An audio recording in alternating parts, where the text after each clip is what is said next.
Hey, it's Travis. Too many camp directors run just on gut feel. Our free Resilient Camp Blueprint Diagnostic is your dashboard for resilience. Take it today at camp.mba/Travis. Again, that's camp.mba/Travis. This is CampHacker. Come find our show notes and our blog for camp directors and leaders at camphacker.tv. Good day and welcome to the podcast. This is CampHacker episode 128, recorded on the 29th of April, 2020. On today's show, Real Talk, how we're taking our mind off of COVID-19. This CampHacker podcast is sponsored in part by RadTags. Designed by a former camp owner and director, RadTags is about connecting people to who they are, the camp they love, and the accomplishments they experience there. RadTags bracelets and tags help your camp community stay connected to their happiest place. Find out what RadTags has to offer your camp at zoic.ca/rad. RadTags. Be and be known. Also, if you've gotten even one good idea from the CampHacker podcast, and we certainly hope you have, we'd be super grateful if you left us a review. It's really easy. Just head to ratethispodcast.com/camp, and it'll get you started from there. And just before we get started, I wanted to let you know that even though the content of this episode is as great as always, the audio quality isn't. We had some issues with the Zoom interview file transferring over, and we can't seem to edit out all the pops and clicks, so we added some filters and tried to dress it up a little bit, but it's not the best. But we think that the content is so good that we really wanted to still put the episode out, so we hope that you'll forgive that this is not our usual quality, but we hope that you still get a lot from the content. I know that I did when I was editing this episode, so I hope you enjoy it, and we'll see you in 2 weeks with the next episode. Thanks for letting your awesome out, Camp Mavericks. We hope you enjoy the CampHacker show. Hello, Camp Pros, and welcome to the CampHacker podcast. My name is Travis Allison. I do as much as I can to help the summer camp world from here in Woodstock, Ontario. Hi, my name is Dan Weir. I have over 20 years of camping experience, mostly in YMCA camping. I've worked in overnight and day camps as well. I am the Senior Director, Program Development for YMCA of Long Island. What that means is I basically develop all of our day camps. And my name's Joe Richards. Currently, I'm still the Executive Director of Pierce Williams Summer Camp and Retreat Facility. And we are part of the United Church Canada Summer Camp Network. And I'm just trying to get through and survive. When we are working on topics for today, you should check out YouTube. You should YouTube this if you're just a listener, because we're all a little punchy today. And so we decided to just go with it. We are talking today about things we are doing to avoid thinking about the pandemic. Yes. Our attention, Yes. Things, etc. And in the spirit of this occasion, Joe has cracked out scotch. I have. And it is just in case if Robin Squires listens to this episode, it is the Aubin 14-year-old that he introduced me to. My son a couple of years ago said, that's as old as I am. I was like, yes, it is. But wiser. Yes. Joe, I want you to know what I had last night. You should not do with that scotch. I had a Red Label and Sprite. So 2 to 3 shots of Johnny Walker Red Label, and then and Sprite, about half a can of Sprite. It was beautiful. Yeah. With the 14-year-old, 1 year at the OCA conference, I hadn't been in a long time, and I showed up and just bought a whole bottle. That was my drinking, because on keto, you're allowed to drink scotch, and I've been doing keto for a couple of years now. And so that whole conference, I walked around the entire thing with a Tervis full of scotch and just drank. It was great. And nobody noticed. They don't think I'm any weirder when I've been drinking. So we're all good. Dan, since we started with Joe's whiskey, what are you doing to keep yourself sane and happy and Yeah. Let's before we dive into the examples that we got giddy when we started talking about this topic. I've talked about this book a lot, but this book really helped me understand myself. The book When is all about rhythms in a day and how your day goes. And so I actually like reflecting a lot on what makes me happy. I was able to read that book and be like, oh, this makes me happy at this time. So I like, and also routine makes me happy. So like, I know I still like get up in the morning and take a shower, even though I might put on my same pair of sweatpants, because that routine of it makes me feel good, if that makes sense. And then I also know that like, I like lighter things at the end of the day. Like I can't watch something too heavy or too serious at the end of the day, or else I'm going to just think about that. And HBO has done a number on my head a number of times on Sunday nights because I just won't sleep the whole night because I keep thinking of that Westworld episode. But yeah, so for me, it's about initially it's about finding a good routine in the day. And once I do that, regardless of what's in the routine, I feel things are good from there. So feeling good in the day, one of my moments of success each day is helping my first grader get done with their schoolwork. That is when it gets done. When it's done, I feel really good. I don't feel good in the process of it, but I feel really good when it's done. Over. All right. So that's When by Daniel Pink. Yes. Right on. Good. Awesome. You think about COVID a lot more than I do, Travis, still, right? Like the pandemic. So what do you do to take your mind off it? Well, a number of different things. I can't remember if I actually use this as a tool or just thought about it, but the Marco Polo app is something we do all the time, and it's just a way to do video messages to people. So it's not live. It's not like FaceTime or Zoom. It's just sending a video message to people, and have a number of groups, including the group of people who are volunteering to help me manage the daily newsletters, the Slack, the summer camp professionals. There's about That's great. 16 or 17 people, and we have a group. We just send each other little encouragements, or here's me going for a walk, that kind of thing. And I think that's been nice to connect, because I'm 95% extrovert really, and so there's only so much poking and prodding and silly me that Beth can handle. So I share that outside of the house as much as I can.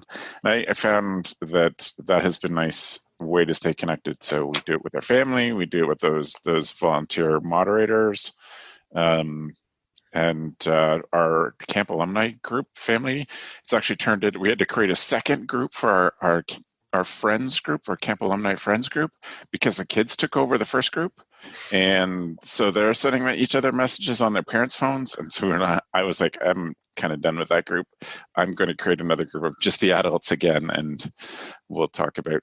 So that's a Marco Polo app is what it is? The app is called Marco Polo. Yeah, one-way video messages. You can react to them. You can just put text if you need, but it's really about sending video messages. Some of my highlights over the past month have been when Mark Cooper sends a Bonjoro to me, and I see it, and I'm just like, this is amazing. And I know he listens to this, so Mark Cooper is amazing and awesome. And amazing human. The reason I came up with this idea of just talking about what takes our mind off is because one of the things I'm doing that is literally 20 seconds, 30-second, like little mini breaks is, as you may or may not know, I have this website called yoyojoe.com, YOYOJOE. And some people think that it's, my license plate is also Yo-Yo Joe, which is an Ontario plate. And some people, my staff used to think it was just like yo-yo, like it was that. And they didn't realize that it was like actual yo-yos. And a few years ago, I bought an unresponsive yo-yo and had never, so an unresponsive yo-yo is a yo-yo that doesn't come back. So most yo-yos, when growing up, if you're over the age of 40, all of the yo-yos you would have had as a kid would have been a wooden axle or something yo-yo that literally you throw down and it comes back to you without much effort. And an unresponsive yo-yo has a giant ball bearing on its bearing on its axle that literally can have it spin for 1 minute to 2 minutes to 5 minutes, depending on how much you pay for or what kind of yo-yo you have. So you have to learn how to bind it, but it allows you to do a ton of really amazing tricks. But learning how to bind is the thing, and remembering how to do that. So I've been teaching myself, and I can it's helping all of my yo-yoing. I haven't yo-yoed a lot in years, but it's behind my desk if people have watched the videos when I'm in my office, I have a yo-yo display over my shoulder, and all of those have now opened up. And so it's this idea. It's just interesting. In fact, I went and bought a new yo-yo that is coming to me from the States. So we'll see how it goes. So yo-yoing is one of my ways that I stop thinking about things. Yep. Any podcasts people are listening to, especially? Ooh. For me, I need to really have comedy in podcasts. So like I'll get my news digest, but my brother-in-law has been running a podcast for a while now that I adore. It's called Story Song Podcast. And basically they pick a song and, they just dive into the story of it. And it's really funny. They do research. They really go full in depth. So it's one of those ones you can go through the whole catalog. As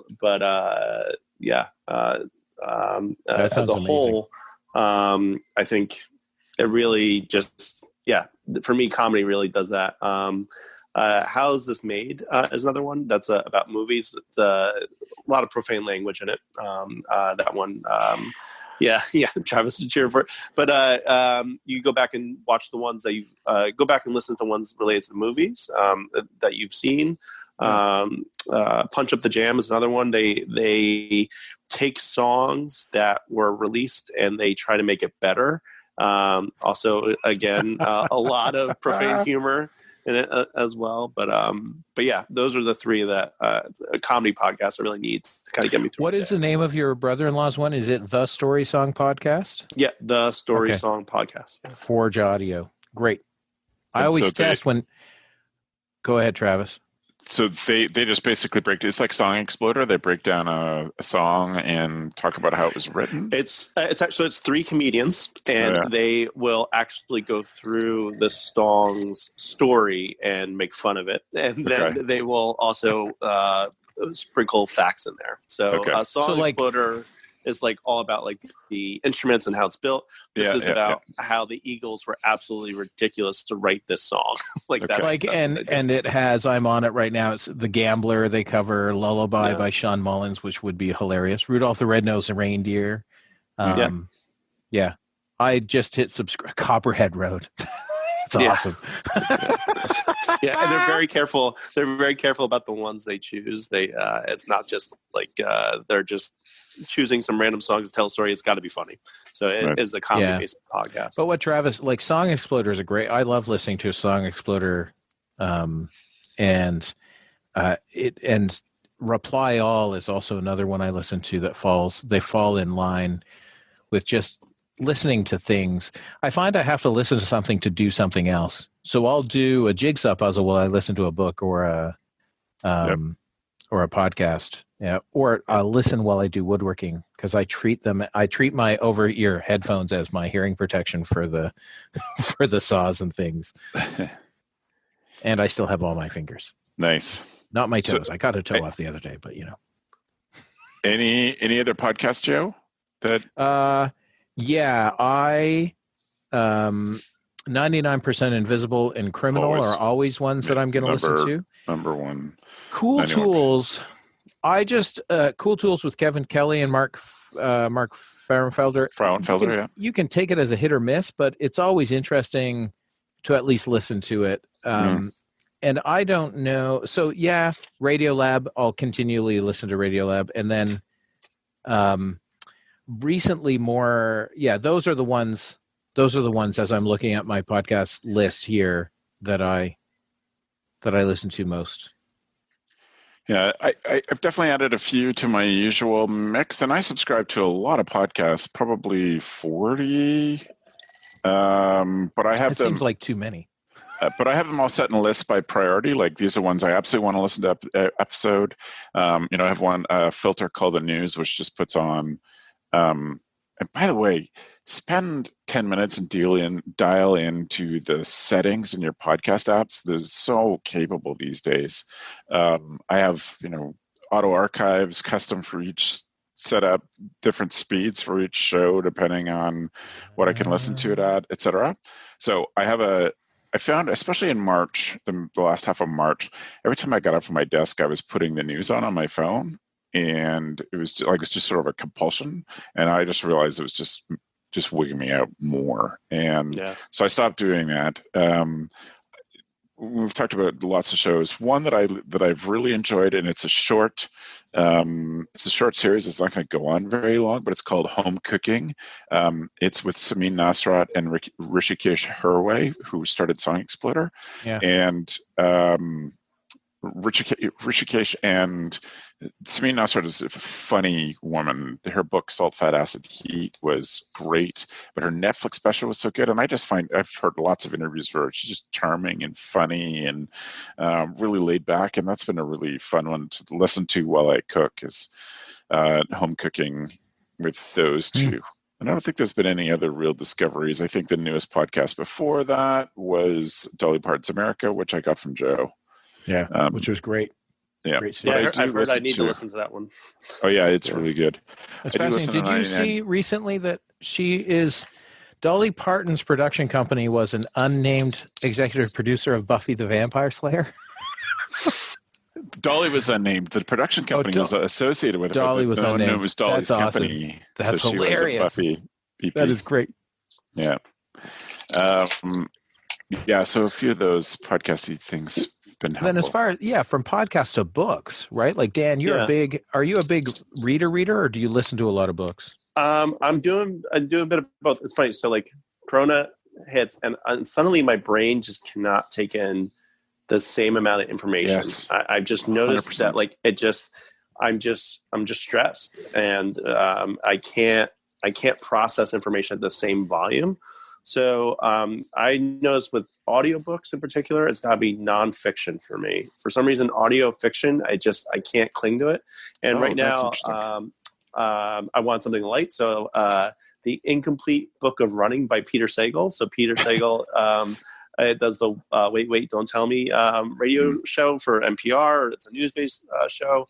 But his book is hilarious. It's absolutely hilarious. The Incomplete Book of Running. I highly recommend it. And you don't have to be a runner to appreciate it. I run because I have to, not because I want to. So I really appreciate that. But book-wise, I've been reading a lot on mental resilience. I find that has been a good coping mechanism for me too. So the last one I really read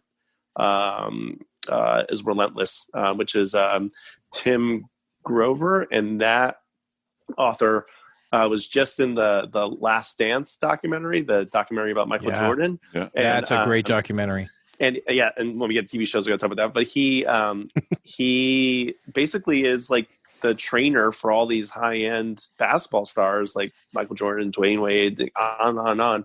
And he talks about how what he really does is mental resilience and mental fitness. And it's just awesome.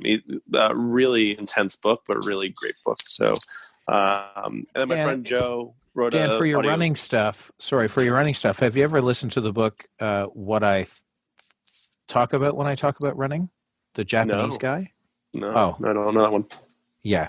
Listen to it. It's interesting. Yeah. My friend Joe wrote a short story during this. He's an author. Different friend Joe? Different friend Joe. His name's Joe Medler. I'll find it. Give me just 2 seconds. I've got it around here somewhere. But I can buy you some time. You're talking about listening to stuff while doing stuff. I have done a fair amount. Every once in a while I buy some more sorting stuff, and I take all of my Legos, and my Lego sorting is getting more and more complicated. It's basically better for building stuff because I really want to start to do some of they call them Lego mocks, which is my own creation stuff. It's not a Lego kit, and I want to do some more of that. So I've been sorting those, but I also couldn't listen to fiction books for a while. But I realized I had to find the right one because I want to listen to fiction. So I've been sorting Lego and also doing a lot more walking, and much happier about it again because I have been listening to Dune.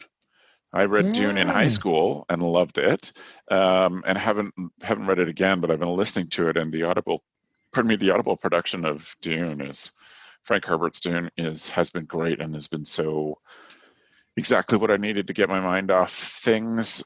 I could concentrate on it because the story is compelling and it's a story I like, and I'm putting some pretty serious thought into returning to the Kingkiller Chronicles, the first 2 books, because they're also fiction that I really enjoy and really find compelling. So, who's the author of those?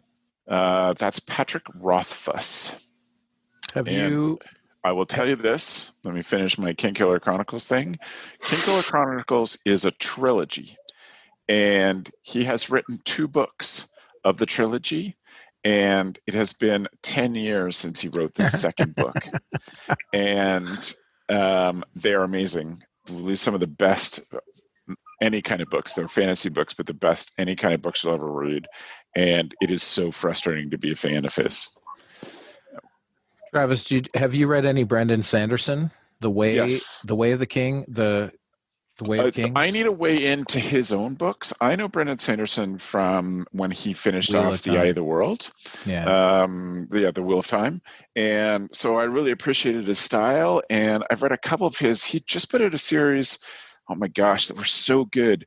That was about, like, he does a lot of fantasy stuff, which isn't my favorite genre. I like it, but it's not my favorite. Like, if it's space anything, that's me. Like, I love lasers and spaceships. Yeah. And he just did a recent 2-book series on that was so good. Yeah, The Way of Kings is not spacey. It is. No, I know. It's really surprising to see these spacey ones from him. But it's amazing, and I await the next books. As he's 3 in right now. And they're great. That guy puts out like 17 books a year. I know. But he puts out the thing I love about him is he has different magical algorithms for every book series. And it blows my mind. And I'm like, well, yeah. So that's great. As far as books during the pandemic, I finished a book called The Supernova Era, which is a Chinese, the same guy who wrote The 3-Body Problem. So it's a Chinese science fiction writer. And it's about this idea that a supernova happens that kills everybody over the age of 13. And then everybody under 13 has to take over the world. Ooh. And they train them to. So the parents are around long enough that they know they're going to die, but they train them to do this. So that's I'm listening to an Alan Watts is a guy from the 60s and 70s, and I'm listening to Out of Your Mind. And if you don't mind your mind being exploded numerous times in a single half-hour listen, you can listen to Alan Watts. That's available on audio and that on Audible. And then I had never read, and you two will know that I'd never read Daring Greatly by Brene Brown. Mm-hmm. Yep. And it came up, I guess I'd put it on my hold list for the London Library digital, like an audio version. And so it came in last week, and then I listened to it at 1.5 speed and finished. It's only a 6-hour or 7-hour book that she reads. And so I read that recently. And came away with the fact that I don't care what people think about me is actually a great thing. And Butter says to me, my cat director, she's like, I'm not sure that's the part you needed. That was supposed to be your takeaway? Like, well, life goes on. To each their own. Uh-huh. Yeah. I found the name of the story. It's the name of the story is by Joe Medler. It all started down at Stewart's. Good author. I'm a quarter through it, enjoying it. So that's great. Awesome. Before we do TV, any other things that you're doing, Dan? Or? So physical fitness. You talked about going for walks, but just something to just move your body, and your brain actually will feel better. You'll release serotonin. And it doesn't have to be much. Walking, push-ups, sit-ups. There's tons of stuff you can do without any equipment. Just look up body fitness on YouTube, and you can find a million routines for any level that you're at. You don't need to buy anything. I think too many people get stuck on having to go to the gym. The only other thing to mention before movies/TV is that there's a ton of artists streaming concerts today.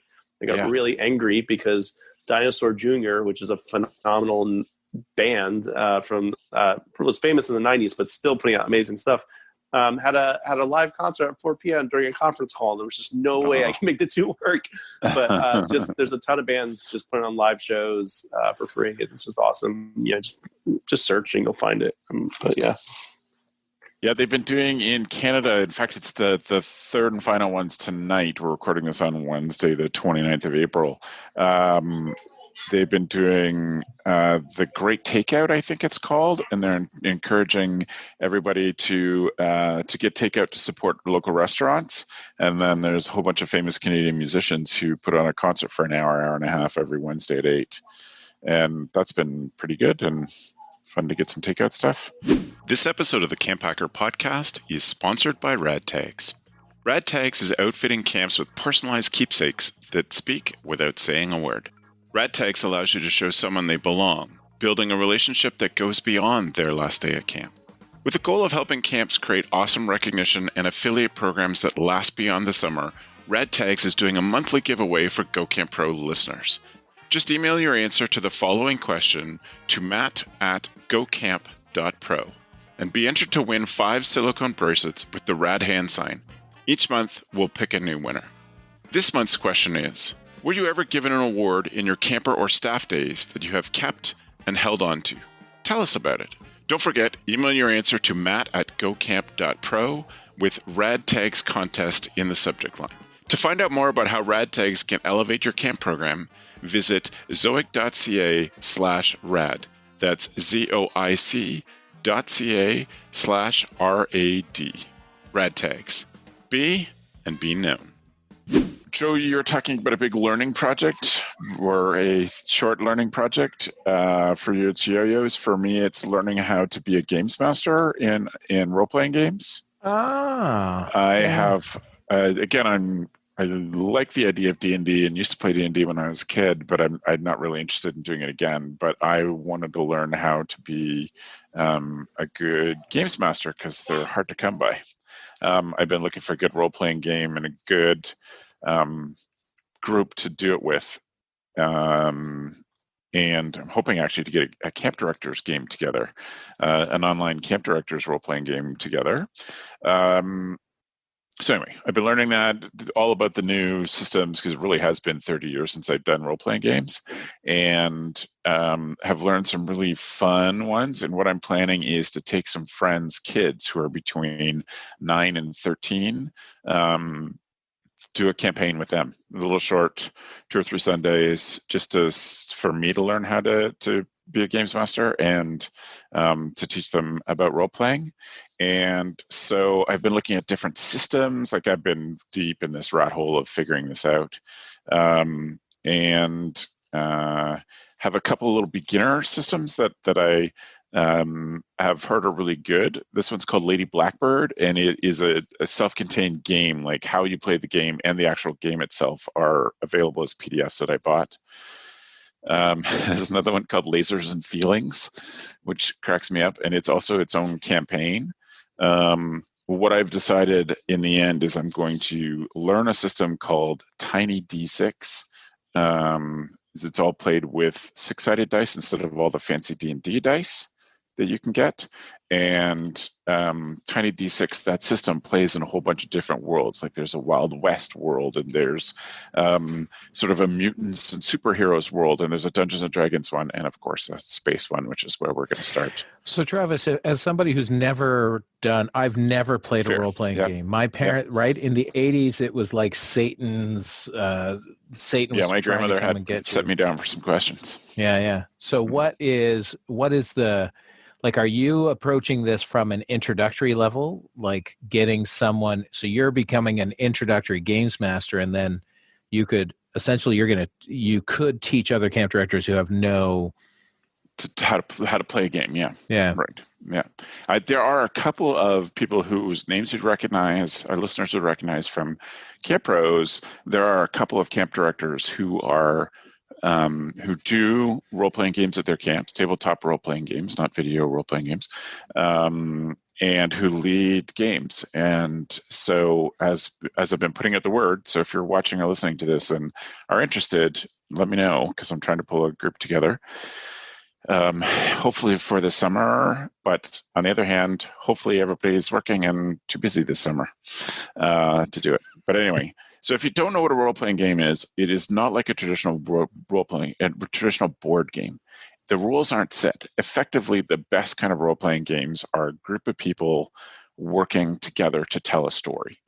And the mechanics, so the system that I just mentioned, is the mechanics of it. So that is how strong your character are, what your character's best characteristics are, and then there are monsters or things that you fight, and they have different characteristics too. So I'm looking for a simple system, so you don't have to remember a lot of rules. Like even the 5th edition of Dungeons and Dragons, which is the current one, is apparently much simpler than the system that I used to know. But even that's super complicated, and I don't think little kids would be into it. And so I'm looking for a system that would work for kids and adults and can be as complicated as possible, but is not focused on the technical part. So the technical part is a lot of dice rolling, a lot of, you break up the story that you're telling together to roll dice and to consult charts. And I'm not interested in that. I'm interested in having fun telling stories with friends. So my role as a games master would be to give that story some structure and to put encounters in front of the players, and then they talk about how they deal with it. So as you can tell, I'm quite excited about it. Well, and it's important, especially in these times, to have something that you can get excited about. And if you like your family, that's even better, right? Yeah. Like if you're stuck in your house and you enjoy your kids and your family, it's even better. It's one of those things that outside of reading and television and music, I'm doing a lot more woodworking right now. And I read through, Jen and I went to our lake house last weekend and just by ourselves, and I took down a magazine on how to make different boxes, wooden boxes. And I was like, you know what? I could just set a goal as to make every box in this magazine, and because it's going to teach me skills that I don't have. Right. And I think that's you're just learning you're remembering how to learn, right? And in woodworking, you end up with these things that you then are great to give away as gifts, or you just stack everything in a corner because your wife doesn't want it displayed anywhere else. But if for instance, and it's really helpful at camp. Today I had so we have a retired camp director who lives on site, and Brother Bill, and he is learning new woodworking skills all the time. And he said to me during the pandemic, he said in the past couple of weeks, he goes, it's amazing to have a shop where when I need a tool, the tool is there, right? Like you don't have to jerry rig. Yeah. He's like I need a bandsaw, and there's a bandsaw, and and so he's cutting out some things, and that's very well. He's cutting out some numbers and some lettering that I've very well could have done in my garage, but I have no emotional attachment to it, so let it go, and it'll be up at camp, and whether we use it this summer or we can use it when our migrant workers get off the bus. Just go to number 2, number 5. We have a system going up. So yeah, woodworking is great. And you can still order woodworking supplies from Amazon, tools. Some of those tools, I'm not sure if you've picked up on this, if you order anything from Amazon, but some things, the delivery date for a while there was set like a month out. A month or 6 weeks, yeah. But I figured out how to trick that system, which was you put all of those things in your cart and you order them. And then they're like, you'll be delivered on May the 7th. And you're like, well, and in March, you're like, that's a long way away. Then you find something that is essential and they will deliver within the 2 or 3 days, and they just ship everything together. Right. I was like, this is brilliant. I only did it a couple of times because I have lower money now than I used to have. So, yeah. How about music? I'm interested. Have you discovered any new music? Or what I found is I've rediscovered old music. Mm-hmm. Like I'm just on my Google, YouTube Music, right? And I've spent a bunch of time listening to Toad the Wet Sprocket's Fear album, which is totally university for me. And I was like, this is awesome. Yeah. As well as new albums by like St. Cloud and some other people. So. Well, you're talking music. Dan's getting excited. Yeah, I mean, there's a ton of good stuff coming out these days. It's awesome. The Strokes put out a great album that was highly anticipated. But there's just a ton of bands just putting out good stuff. NPR's Listen First podcast, just subscribe to that. They do two things. They do like episodes on just stuff that's coming out. But then every Friday, they really dissect what came out that week and review it. And it's like a half-hour episode, but you'll literally walk away with 4 new albums you're going to listen to. Let's see, I've been playing a lot. I've been playing Anna Birch. I put out there on Instagram that's nice, like jangly pop. The lead singer Hamilton, I can't remember his last name. Lead singer of the Walkmen just put out a new solo album. That's been really fantastic. And then again, I just go to YouTube and just type in live concerts by the bands I love, and I always find a concert in HD of a band I loved, and it makes me feel like I was right there. Like Kurt Bing is a band that I love. It's just 3 musicians, hardly any words. And today I watched some beautiful concert from Argentina. It was released a few months ago, and but yeah, it's just good stuff. Yeah. YouTube is one of those things that it's not TV, but it is TV, right? And it's one of those, Steve Ramsey is a guy who has a woodworking channel on YouTube called Woodworking for Mere Mortals, been around forever. And he has been putting a video out every day. So he has a lockdown woodworking day 46 right now. And he's built 2 or 3 projects, and it's not for everybody, but I tune in. It's, 10, 15 minutes a day. I'm like, okay, great. I wonder what he's up to today. He built a weight bench. I was like, out of wood, that can't be that comfortable, but he built it. Yeah. Right. And so YouTube is, that I learn a lot of my yo-yo tricks through YouTube and pausing and slowly going forward. Yeah.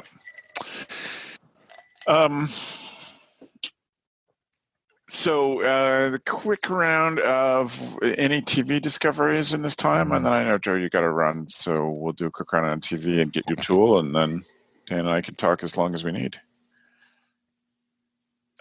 Yeah, my quick run of TV is actually pretty big. So The Last Dance is the Bulls' 1997 title run, and they're releasing 2 episodes every Sunday night, so that's good. I recently got Netflix, hadn't had Netflix in years, since I was doing the mail-in thing with Netflix, and so I watched all of The Good Place, seasons 1, 2, and 3 of The Good Place, which was great. I had recently watched The New Pope and the Young Pope on HBO, and I wasn't sure if that's the beginning of the pandemic and then Lego Masters had been recorded on my TV, like on my PVR, and I hadn't watched it. And so I've watched all of, it was great. And I can't find that streaming in Canada. No, and I'm working my way through the rest of Parks and Rec. I'm on season 6, so I only have 1 season left to go. And then just last night, I started a new series, a German Netflix series called Dark, which if you have trouble going to bed at night after you watch something, this is probably not the show for you. I don't have that trouble. So I go to bed and build things in my head or tell myself stories to go to sleep. So, yeah. Cool. Joe, do you want to do your tool of the week since you got to run? Yeah, my tool of the week is yoyotricks.com, as easy as it sounds. If you have some kid without a lot of direction in their life, yo-yo is one of those easy toys that is easy to learn, and Yo-Yo Tricks sells and shows. And the guy's great. I hadn't experienced this until a couple of weeks ago, and it's really great to get back into something that that my brother introduced me to many years ago, and I've been doing for years. More proficient than most people at it. And yoyotricks.com. Just find something that brings you joy. So But That's great. Thanks for having me today, guys. Thanks for being on, Joe. Thank you to Joe for being on the show. I wanted to say the TV discovery that I think I probably like the best of this time has been also a German Netflix show called Babylon Berlin, and subtitled, of course, it's set between the world wars in Berlin, and it's a really interesting show, interesting perspective, especially when you know what's going to happen to Germany and you could see the first signs of it. And it's kind of like set in the age of the Cabaret the musical, but it has been really interesting. So that's been one of the things that we've been spending time on. I've also caught up on second season of Westworld, decided to give it a little break and wait for the third season of Westworld. But it's been some of the fun things. Deanne, have you folks been finding any TV time? Yeah, Tiger King was definitely a fun hole to dive down. I fully appreciate that America all watched the show at the same time as well, which was great. It was a good conversation starter. Schitt's Creek, my wife started that and finished that, and she's now disappointed she finished it, but again, comedy took your mind off of things. Westworld was great. Really appreciate that. Did you finich it? Well, we haven't started one episode left in season 3. Yeah, so we've been keeping up. Watched Curb Your Enthusiasm's latest season, which was great. I really stand-up comedy. Netflix has a ton of stand-up comedy. Yeah, so that's been diving into that. Yeah, that's like really I just need levity. That's what I need at the end of the day is that. And then the other thing we've been watching is we decided to watch the Marvel movies in release order. So we're halfway through. We've watched 11 films. We got 11 more to go. And yeah, that's been really great. That's amazing. Yeah. So it's just something familiar. So yeah, something comfortable. Yeah, that makes sense to me. Any other stuff from your notes, Dan, before tools? No, I'm just looking at my notes that are kind of all over the place. No, it's funny. Even though we joked about alcohol at the beginning of it, I actually have not been drinking that much. I found that has actually brought me down. So I only drink if I'm like really stressed and I can't fall asleep, or I know like I'm too wound up. But I have not been drinking that much, it's been better for me. So I know some people feel pressure to drink in these times, and you don't have to. I just want to put that out there. So yeah, that's awesome. Cool. Well, that also is my list. I will then move us on to our tool of the week. Tool of the week.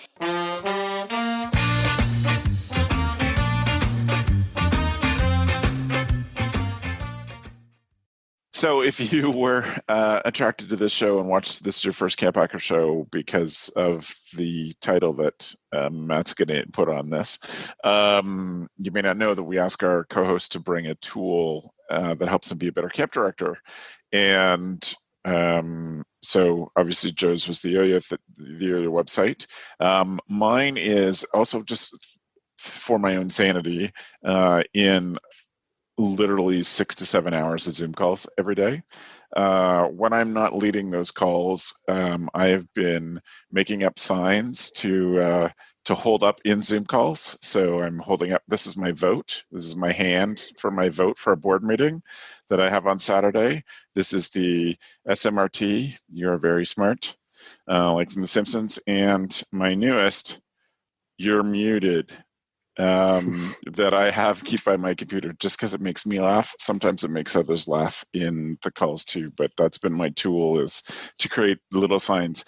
And if any of you were listening last week to the virtual community website that we did for ACA New England, Ruby and I did, Jason, who was on that call, he was the first one to introduce me to the idea of having little handmade signs to hold up in Zoom. He's got thank you and love and all that stuff. And I thought that's a good idea. And it also gives me something creative. Because and this has happened to me after 6 hours of Zoom calls, have then had a 2-hour board meeting starting at 6:30 at night. It was like, I have to do something with my hands in order to just concentrate at all. And so that's been my new little arts project, is funny signs for Zoom. That's my tool. How about you, Dan? Nice. So mine's another book. So I talked about one book. Mental Resilience is another one. It's Can't Hurt Me by David Goggins. And I have to give kind of the backstory of him to kind of explain why the book is significant. So years ago, an entrepreneur named Jesse something, he wrote, he basically is famous for writing music for the NBA and also came up with like Uber for jets. He wrote a book called Living with a SEAL. And it's all about how he hired a Navy SEAL to live with him for 30 days to make him tougher. And the book is hilarious. Highly recommend it. It'll take you fire, if anything.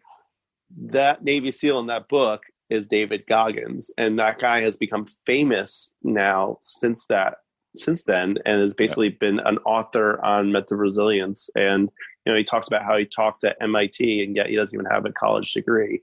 So he has an incredible Instagram as well too. Very intense Instagram, but says it like it is. So anyway, the book Can't Hurt Me is all about mental resilience and how you could withstand anything. And I joke the guy could read me a diner menu and I would get amped up. I mean, he's just that type of person. But recommend it. If nothing else, check out his Instagram as well too. So cool. That is great. Well, Dan, thanks so much. If people have questions for you, what's the best way to get in touch with you and if they want to follow up? Social media, Dan Loves Camp. Twitter is the easiest. Instagram is the same handle. DanielWeir@gmail.com is my Gmail. Dan.Weir@YMCALI as well too. But other than that, great. Well, brother, thanks for being here. Yeah, thank you for having me. All right. Good to see you. So you can find our show notes at camphacker.tv/podcast. And we really want to thank Matt, our executive producer, for doing the editing and writing the show notes. This is obviously going to be a challenging day for him to do show notes because we have so many ideas so fast. But we're always super grateful to Matt for all the work he does to make us sound good. So thank you all very much for listening. And thanks for the evening, friends. The CampHacker podcast is brought to you by Beth and Travis Allison, summer camp leadership training and marketing consultants. Thanks for listening. CampHacker, bringing your world into focus. Hey, it's Travis. Camp directors often tell me they're just too tired to take on anything new. That's exactly why my free Resilient Camp Blueprint Diagnostic exists. It doesn't add work, it shows you progress. Quick, free, repeatable, you'll know if your systems are paying off without the guesswork. Try it today at camp.mba/Travis. That's camp.mba/Travis.